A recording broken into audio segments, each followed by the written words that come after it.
ห้องการคณะกรรมการป้องกันศาสตร์ป้องกันความสงบแขวงหลวงน้ำทาได้เปิดกองประชุมซองแสงสภาพพ้นดินประจำเดือนพฤษภาคม 2026 โดยการเป็นประธานของสหายพันเอกแก้วซอแสนวงศ์คณะกรรมการป้องกันศาสตร์ป้องกันความสงบหัวหน้าห้องการคณะกรรมการป้องกันศาสตร์ป้องกันความสงบแขวงมีบรรดาสหายต่างหน้ากำลังป้องกันศาสตร์ป้องกันความสงบหน่วยงานวิสาสะพที่เกี่ยวข้องเข้าร่วมสหายพันโทตำลอมีไซ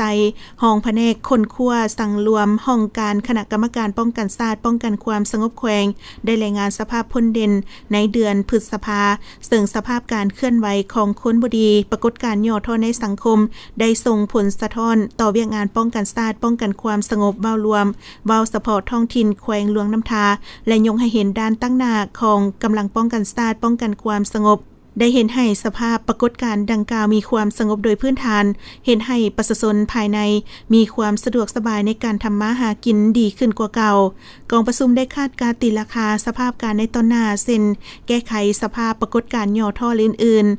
ในตอนท้ายสหายประธานได้แสดงความย่องยอสมเสยต่อผลงานที่ย่านมาได้ในระยะเดือนพันมา